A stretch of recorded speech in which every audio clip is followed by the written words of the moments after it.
नमस्कार, मेरा नाम नागेश चंद। आज मैं आप लोगों को मेरी माँ के साथ घटे एक अप्राकृतिक घटना को सुनाने जा रहा हूँ। यह घटना तब की है जब मेरा जन्म भी नहीं हुआ था। तब मेरे माता पिता की शादी हुए यही कुछ लगभग 2 महीने ही हुए थे। 2 महीने तक सब कुछ ठीक ही रहा। पिताजी शादी के बाद विदेश में काम करने के लिए चले गए थे। यहाँ मेरी माँ ने अपने ससुराल को अपना ही घर मानना शुरू कर दिया था। घर का सारा काम काज वो बहुत ही अच्छे से संभालने लगी थी, जिससे देखकर ससुराल वाले भी उनसे बहुत ही खुश भी थे। पर मेरी माँ को यह पता नहीं था कि अब उनके इस खुशहाल जीवन में एक डर का माहौल आने वाला था। वो डरावनी रातें। हमारे घर के बाहर दाएं तरफ स्तूपों का भंडार था। लोग अपने मरे हुए परिजनों की अस्थियां को वहां ले आकर एक गड्ढा करके उस अस्थि को वहां जमीन में गाड़ देते थे और उसके ऊपर एक लगभग 1.5 फुट या 2 फुट की ऊंचाई वाला एक स्तूप बना देते थे उनकी याद में, जहां लोग बीच बीच में आकर उन स्तूपों पर फूल माला चढ़ाते और कभी कभी तो खाना भी चढ़ाने आते थे। वहाँ बहुत सारे सफ़ेद सफ़ेद सीमेंट के बने हुए स्तूप थे। वो स्तूप तो बस कहने को स्तूप था, वो कोई कब्रिस्तान से कम नहीं था। मेरे एक चाचा भी हैं जो बहुत ही मोटा दिमाग वाला है, जो बहुत जल्दी चिढ़ भी जाता है। कहते हैं कि माँ की शादी होने से भी बहुत पहले एक नया नया स्तूप वहीं हमारे घर के पास स्थापित किया गया था, जिसके बाद से ही हमारे घर पर कुछ डरावनी घटना होना शुरू हो चुका था। घर के प्रत्येक लोगों को कुछ न कुछ अप्राकृतिक परछाई दिखाई देता। कभी कभी वो परछाई कभी घर के बाईं ओर दौड़ता दिखाई देता तो कभी दाईं ओर। रात के समय सब जब सोने चले जाते तो आधी रात को ऐसा लगता जैसे कोई बहुत ही धीरे धीरे से खिड़की और दरवाजे पर दस्तक देती। उस आत्मा ने हमारे घर पर दिन रात अत्याचार करना शुरू कर दिया था, जिससे घर के सारे लोग बहुत ही डर डर कर जीने लगे थे। जिसे देखकर मेरे चाचा बहुत चिढ़ गए थे और गुस्से में आकर चाचा ने एक दिन उस स्तूप को हथौड़े से मार मार कर तोड़ डाला और उस स्तूप के टुकड़ों को एक झोले में डालकर बहुत दूर फेंक आए। जिसके बाद से सचमुच वो घटना कुछ कम होने लगा। मेरी माँ जिस कमरे पर सोती थी वहाँ की खिड़की से वो बरगद के पेड़ के पास रहे स्तूप बहुत ही साफ साफ दिखाई देती। माँ हमेशा सोते वक्त उसी खिड़की की तरफ मुंह करके सोती थी। माँ की शादी को लगभग 2 महीने बीत चुके थे। सब कुछ साधारण ही चल रहा था कि एक रात माँ को ऊपरी कमरे में किसी के चलने की आवाज़ें सुनाई देने लगी। ऊपरी कमरे में चाचा और चाची सो रहे थे, तो माँ को लगा कि चाचा या चाची ही होगी। फिर कुछ देर बाद वो चलने की आवाज़ें भी एकदम से बंद हो गई। फिर माँ की नज़र दोबारा उसी खिड़की पर पड़ी तो उन्होंने देखा कि रात के अंधेरे में बाहर कोहरे के बीच कोई औरत खड़ी है। वो औरत बिना हिले डुले वहीं बाहर खड़ी थी। माँ उस औरत को वहां देखते ही एकदम से डर गई। दूरी की वजह से माँ उस औरत की सिर्फ आकृति ही देख पा रही थी। उस औरत का चेहरा नहीं दिखाई दे रहा था। बहुत देर तक वह वहीं खड़ी होने के बाद वो औरत उस स्तूप के पास वाले बरगद के पेड़ के पीछे चली गई। उसके बाद वो औरत वापस बाहर ही नहीं आई। माँ वो दृश्य देखकर बहुत डर गई थी। सुबह होते ही उन्होंने चाची और दादी को उस औरत के बारे में बताई तो घर वाले इसे माँ की वहम कहने लगे। माँ ने भी घर वालों की बातों में आकर इसे अपना एक वहम ही मान लिया था। दूसरी रात जब माँ सो रही थी तो कल ही की तरह ऊपरी कमरे से किसी के चलने की आवाज़ आने लगी। उस आवाज़ के कारण माँ की नींद टूट गई।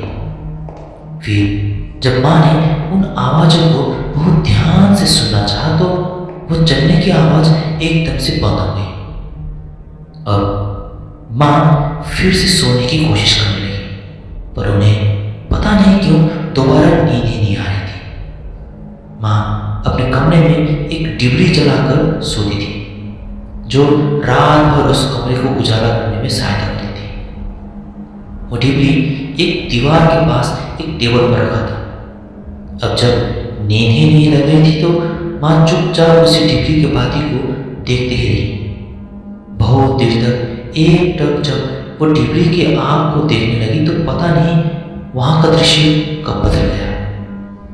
दरअसल जो डिबरी उस टेबल पर रखी हुई थी, अब माँ को दिखाई दे रहा था कि कोई अनजान महिला उस डिबरी की बाती को अपने हाथ में लिए खड़ी थी।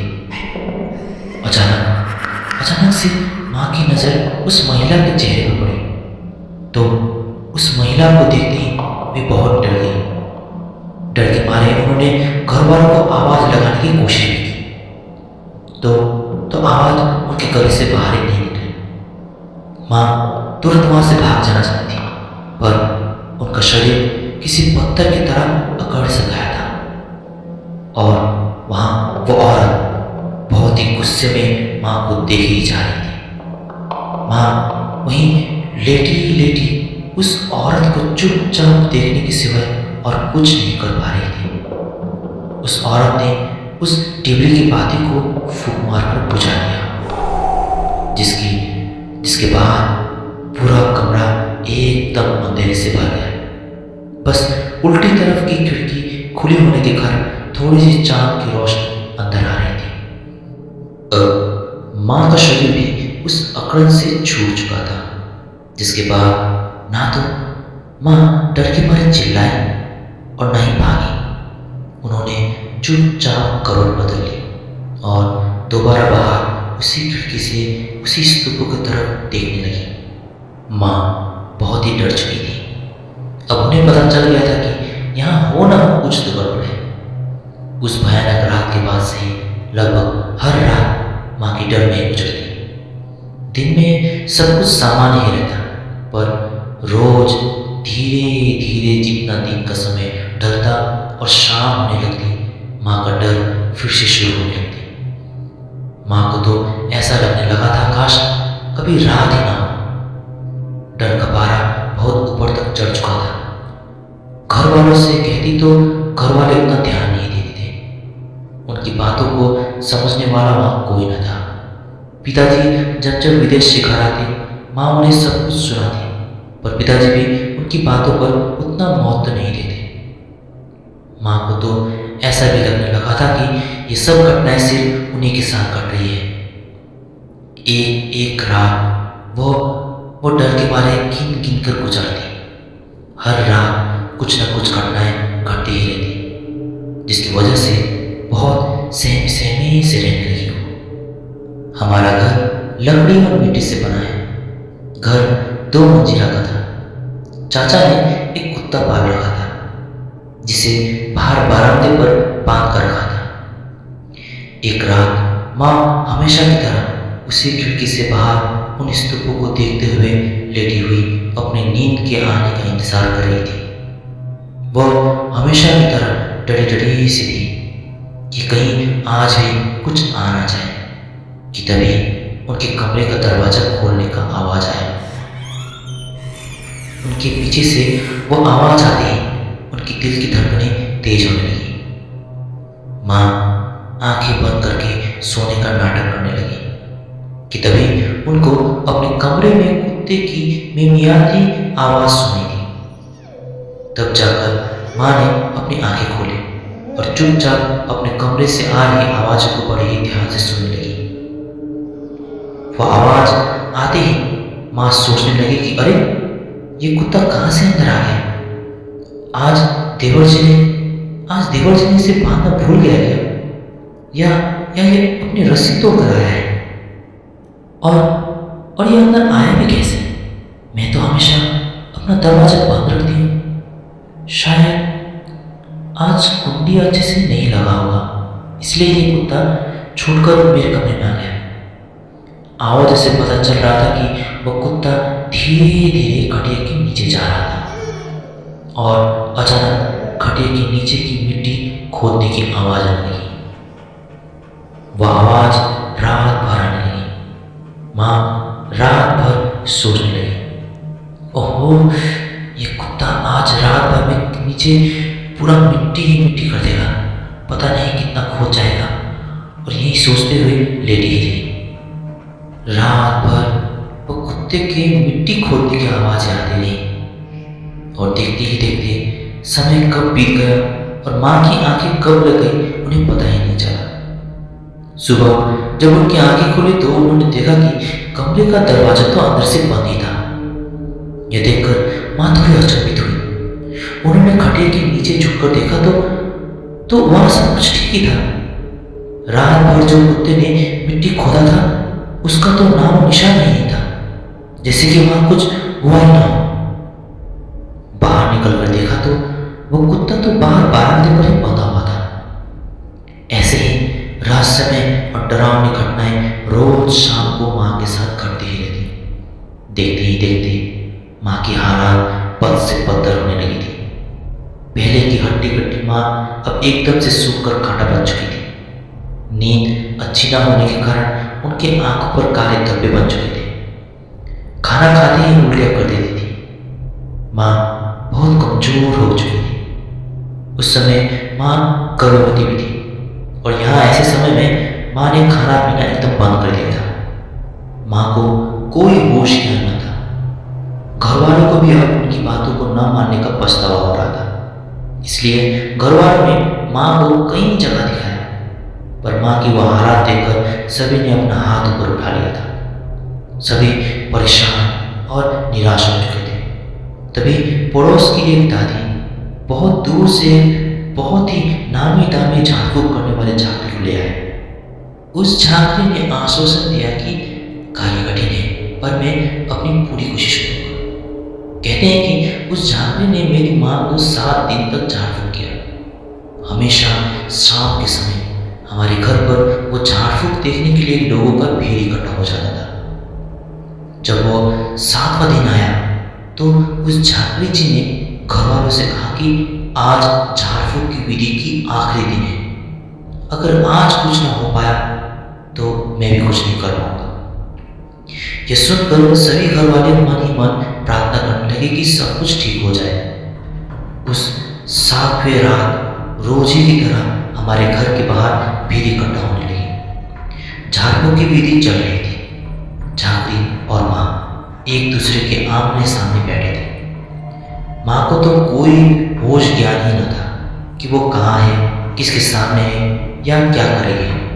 उन्हें कोई ज्ञान नहीं था। वो तो बस जिंदा लाश बन चुकी थी। झाड़ फूक करते करते उस झांकरी ने माँ के कमरे से घर वालों को उस खटिया को सरकाने को कहा। सो घर वालों ने उस खटिया को वहां से हटा दिया और झांकरी जी ठीक उसी स्थान के ऊपर खड़े होकर कुछ मंत्र पढ़ने लगे और लोटे से कुछ पानी अपने हाथ पर रखकर मंत्रित करके उस मिट्टी पर छिड़कने लगे और उस लोटे को माँ के सामने रख दिया। झांकरी लगातार मंत्र पढ़े ही जा रहा था कि तभी मेरी माँ, जो अब तक बिना हिले डुले चुपचाप बैठी थी, उन्होंने उस पानी वाले लोटे को उठा लिया और सरासर उस लोटे को उठाकर घर से बाहर निकल गई। माँ की वह हरकत देखकर घर वालों के साथ साथ बाहर वाले भी डर गए थे।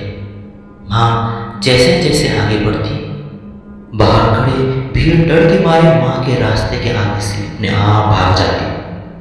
माँ चल रही थी और झांकरी मंत्रित करते हुए उनके पीछे पीछे जा रहे थे। बाकी के लोग भी उनके पीछे पीछे जा रहे थे। जैसे ही माँ उस बरगद के पेड़ के नीचे आ पहुंची, माँ के चलते कदम अचानक से थम गए। माँ 5-6 सेकंड तक वैसे ही खड़ी रही और अचानक से जोर से रोने लगी। रोते रोते उन्होंने उस लोटे के पानी को वहीं पेड़ के पास गिरा दिया। लोटा भी नीचे गिरा, पानी भी, और उसी के साथ मेरी माँ भी बेहोश होकर वहीं गिर पड़ी कि तभी उसी वक्त वहाँ खड़े जितने भी लोग थे उन्होंने एक आश्चर्य कर देने वाला दृश्य देखा।